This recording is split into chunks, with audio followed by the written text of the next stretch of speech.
Good morning, everyone. Good morning, representatives of the FRC. We are Team 5. My name is Kyle Coleman. Vanty Elizabeth Duncan. I'm Justin Smith. And John Jenkins. And we're here to present about the Federal Rail Commission new proposal for high-speed rail. And to start it off, we'll go with John for some assumptions. So we have 11 key assumptions that we stated going forward.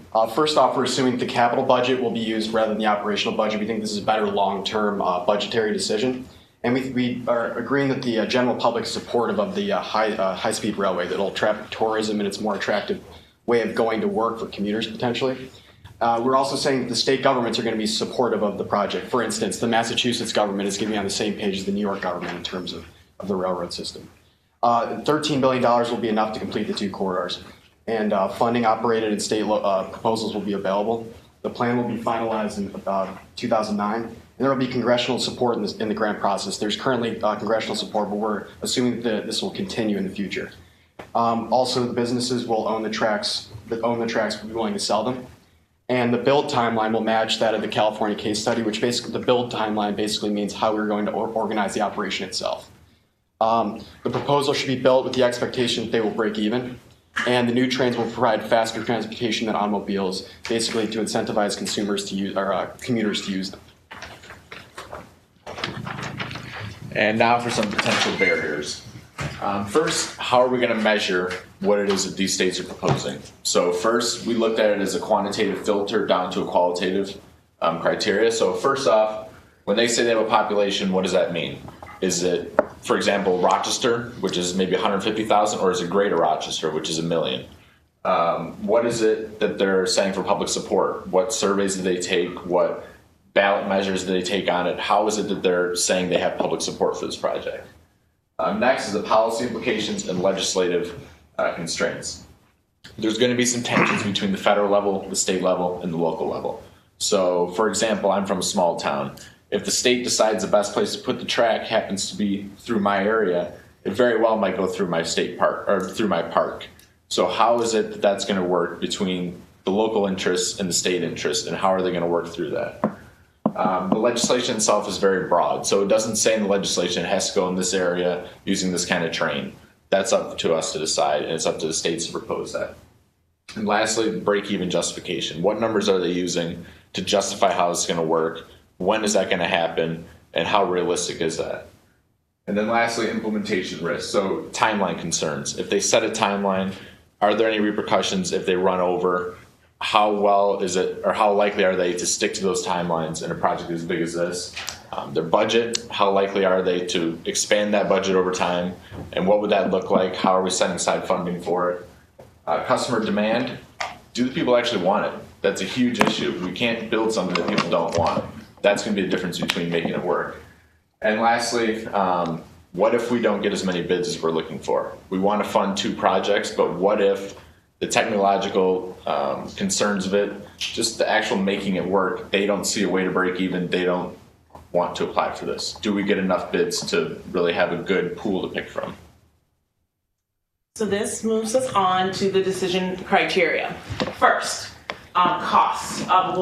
All of our decision criteria, we decided to have it break it into 4 and having equal parts. So the first is cost. How much is this actually going to cost? After on the materials that we were given of the California study, they had already put in 10 million and nothing has already kind of happened since then. So we really want to see that efficiency and effectiveness is being thought of. And that leads us also into the cost structure when it comes to job creation, in particularly for an economic qualification. Will the city that's actually sending the proposal be in a location that will create jobs, that have people to bring to the table to actually create the infrastructure? The next subject that we're looking at is your estimated ridership. As we've said so far, if we do not have the riders, this is not going to hit our mission. One of our missions as Team 5, we suggest for the FRC is to have break even, because we know at the current moment in all other examples, it has not made a profit. So if we can strive as a benchmark to break even, that will look, and that's one of our strengths is to look at the ridership and make sure that the state proposal or the regional proposal attends to how that ridership will be acquired. The third is how is it going to be built, the infrastructure, your projected timelines. The California case looked at the 10 years for actually building, another 10 years for marketing. We know that the FRC wanted to have some sort of reporting mechanism in the first 3 months back. So those are types of things that we were looking for in the proposed timeline that are quality measures so we can move forward. Underneath that also, as I said, would be a qualification for job creation again. And then the last is public support. We are not only looking at a project, a capital budget project that is going to be supported by the constituents, but also supported by the businesses. If we're going to be bringing in and redoing these hubs, then we'll also need to have businesses to be on board. And if the states or if the regions can prove to us in a narrative or quantitative form on businesses being on board, it's a stronger proposal to move on. So that moves us on to our allocation phase.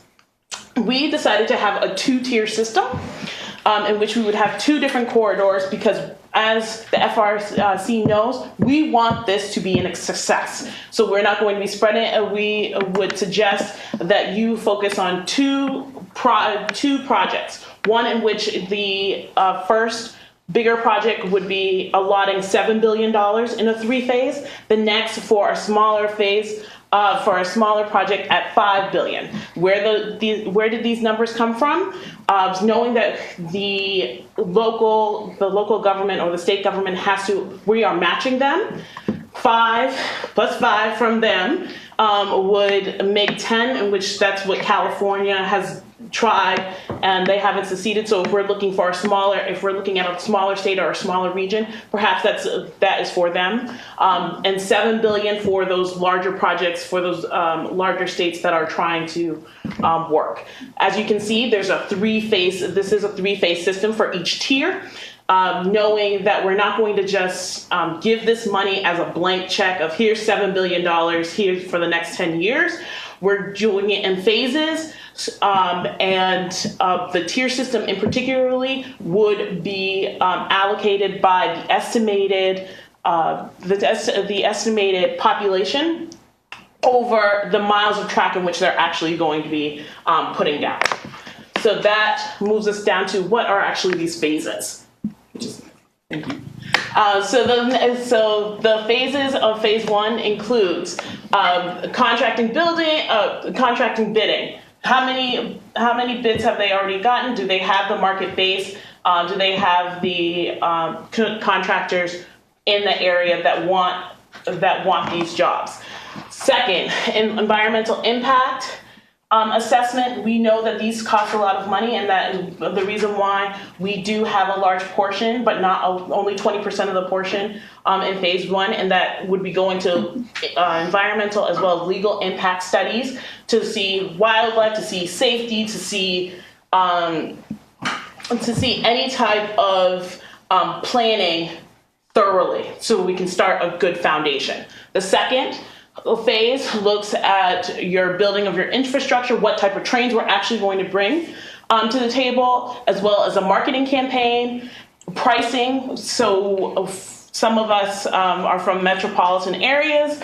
We know about commuter rails, commuter passes, multi-passes, trying to think about thinking about the people to get on board who haven't heard of this, that might have heard of it. Thinking about, because those are the people that we want to additionally ride these trains, as well as safety while building. Last phase, maintenance and quality assurance. We just want to make sure, like I said, this is our whole entire goal is to break even. So we want to make sure that the maintenance of the of the trains and of the systems are up to date, are of code, as well as they are doing some sort of quality assurance, reporting back to the FRC. So I will hand it off to Justin, who will do potential benefits. Okay, great.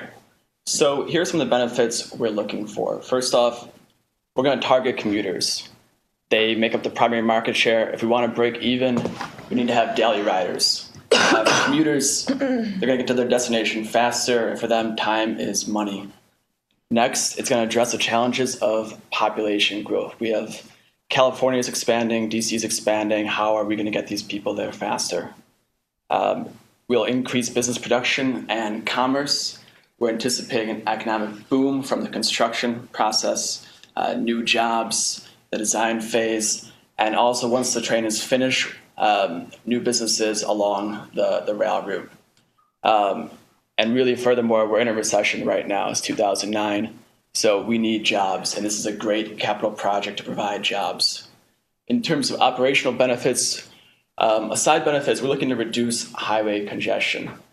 If you look at California, if you look on I-81, these are roads that frequently have construction problems. Having a high-speed rail system is going to reduce that.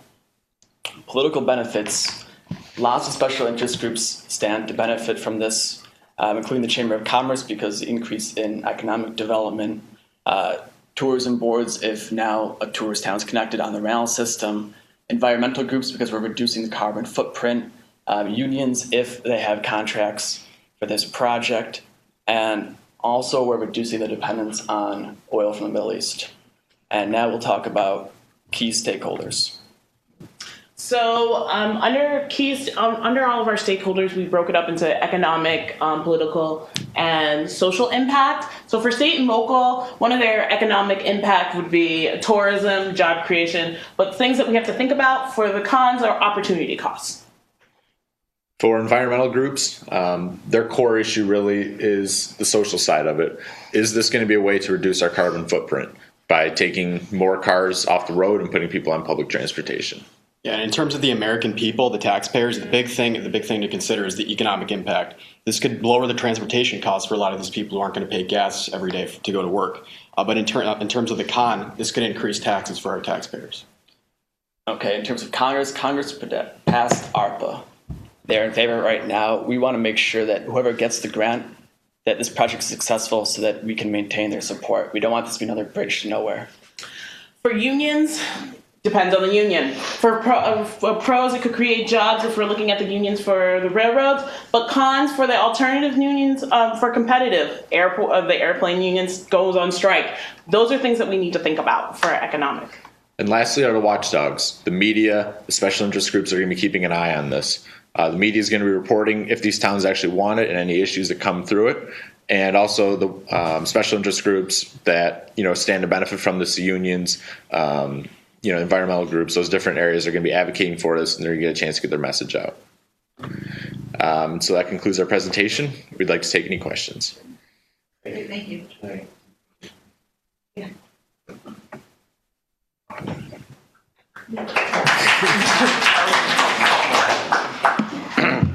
Good job, guys. Yeah, very good. Thank you. Checking with the boss. So one question to start with, going back to, I think, the beginning of the presentation, I'm just curious, and maybe it's just that I misunderstood. So you had an assumption, I believe, around the general public being supportive of high-speed railways. Mm-hmm. But then you also talked about the fact that there was a barrier around customer demand. So how do we reconcile those two things? I mean, if there's general public awareness and supportiveness for this project, wouldn't that lend itself to customer demand? I think a lot of people are in favor of high-speed rails in theory. So they like the idea of being able to get to work faster. But this is going to be more of a question of, if we put this to a ballot issue and you have to raise your taxes by this much, are you still going to be supportive of it? So that's how we're going to go through and compare different regions. Okay. Yeah, go for it. Can you go to the page where you had your rubric or your... Yeah. Okay, decision criteria. Okay, a couple things. First off, what would prompt the logic of a break-even assumption? Why would I garner private capital into an endeavor that was designed to break even?